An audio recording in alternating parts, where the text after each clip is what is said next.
Hello, everybody. Welcome back on a Tuesday with me on Arise. And today is the first episode of, not the first episode, well, the first letter, should I say, the second episode, first letter of our study of the Hebrew alphabet. And yeah, I'm really hoping that it's going to open your eyes to some of the secrets hidden in the scriptures. Just a reminder, if you didn't watch last Tuesday, which was the introduction to the mysteries of the Hebrew alphabet, please go back and watch that one. It just gives you a bit of an overview of why I'm doing this, and also a little bit of explanation as to where the Hebrew language comes from and how the Jewish people looked at language, etc., etc. So it just gives you kind of a little bit of a foundation. So when I go forward with the letters of the alphabet, I don't have to explain each time the foundation over and over again. So if you didn't watch that video, please go back and watch it, and then we can start. And yes, if you have any questions, or if there's something that you don't understand or you don't know or anything like that, please feel free to reach out to me, message me, WhatsApp, email, Facebook, Instagram. I have a website which you can send a little form to me. There are a whole lot of ways that you can reach out to me. So please do if you have questions, bearing in mind that I cannot speak Hebrew. This is what I have learned in my research with the Lord thus far that I'm sharing with you. So I might not have all the answers, but if I don't, I'm pretty sure I can find them out for you. And don't message me if you want to tell me that I pronounced something incorrectly or that I spelled something incorrectly. The different, even the actual letters of the Hebrew alphabet are spelt differently by different people or different sort of strains, and even some pronunciations are pronounced differently by different people. So, you can go and Google something, a letter, and you'll actually see it has a few different spellings, it has a few different. So I'm just speaking the one that I have learned, and but if it doesn't agree with something that you might know, it's fine. I'm okay with that, and whatever I say does not come from a Hebrew speaker, so I'm just saying it in my own, I have Googled the pronunciations of words, but even that, if you just Google the pronunciation of a word, you will be amazed at the different pronunciations that actually come up. So anyway, all to say that I'm doing my best. So the first letter of the Hebrew alphabet that we are going to start with today is Aleph, the very first letter of the Hebrew alphabet. Just remembering once again that Hebrew is written from right to left. So the first letter of the Hebrew alphabet, Aleph, starts on the right, and we go backwards rather than forwards the way we see it.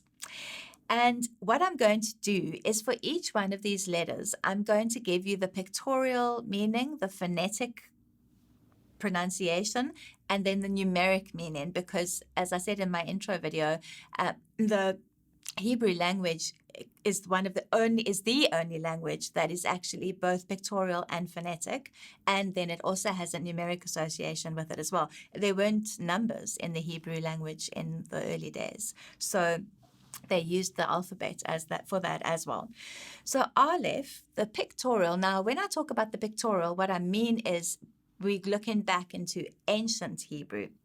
So Hebrew, as it was probably written, even around the time of kind of Abram, or even Moses getting the Torah, it was when the letters were actually written as pictures.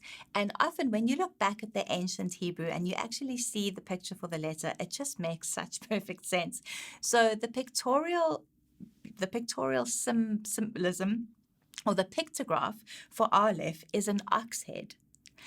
And the ox head represented to the Hebrew people, to the Jewish people, represented power, authority, and strength, and a leader. Because obviously in ancient days, the oxen pulled the plow. There was one oxen, that was sort of the main guy. So it represented power, authority, and strength, and a leader. And then the classical Hebrew, so the Hebrew evolved from ancient, and now you get classical Hebrew, you get like print Hebrew and you get cursive Hebrew, so each letter can be written a variety of different ways.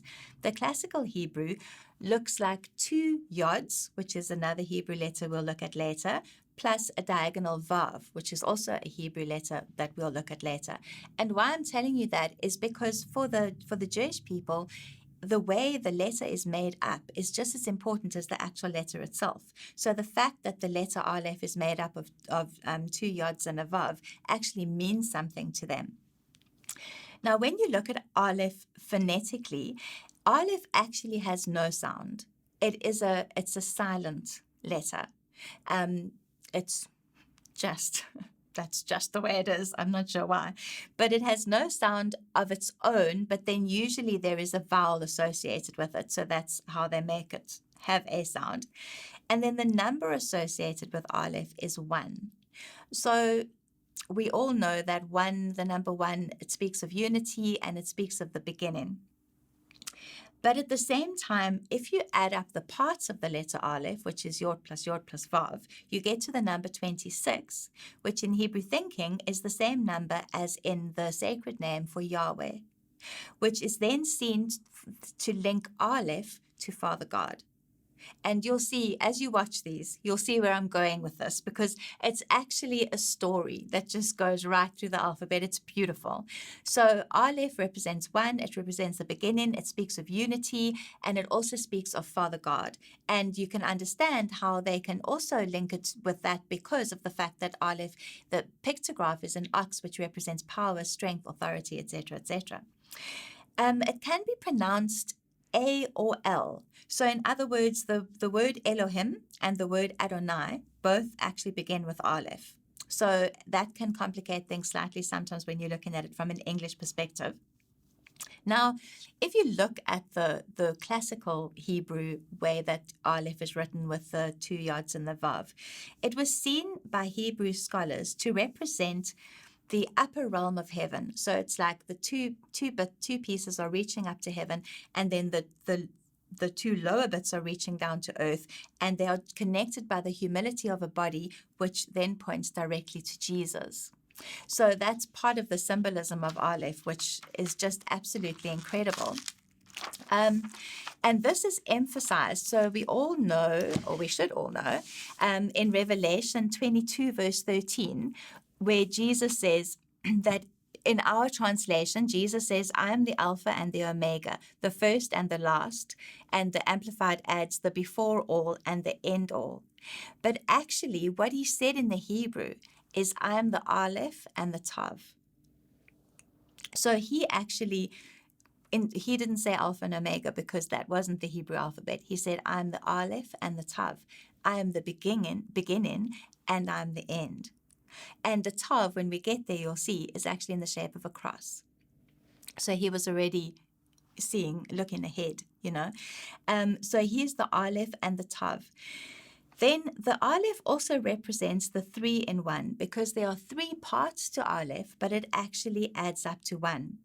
And if you add up Aleph, which is spelled Aleph, Lamed, Pei, which are other letters that we'll all get to, which is the actual spelling of Aleph, you get to 111, which for you mathematicians out there, 1 after themselves. When you look at the numeric stuff associated with the Hebrew alphabet, I wish that I was a mathematician. In fact, when I was going through this with the Lord and preparing, I said to him, I had to remind him that I almost failed maths in high school, and I've never done any better at maths since then, because the mathematical, just the scope of the mathematical things that are contained within the alphabet and within the scriptures is absolutely incredible, and it makes it so clear that there is absolutely no way that God didn't plan it like that. So if you add up the letters of Aleph, they add up to 111, and which also then obviously represents the 3 in 1. So the Aleph is actually where the Greek word alpha came from, which then led to our A. So it started with the Hebrew language with the Aleph, and then led to alpha, and then led to our word A. So what you need to do is when you watch these, you may need to, and they're short, so don't take long to watch.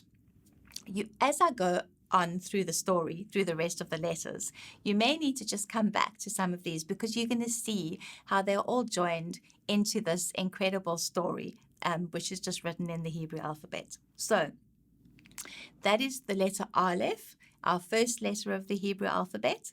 And we are going to leave that there. And remember, this is a basic introduction. So I'm not going into any huge, complicated details. I just want to give you a taste of what is contained within the Hebrew alphabet. So I hope you enjoyed that. Again, questions, queries, give me a shout. And I shall see you next week. And next week, we're going to look at the next letter in the Hebrew alphabet, which is the letter Bet. So see you next week.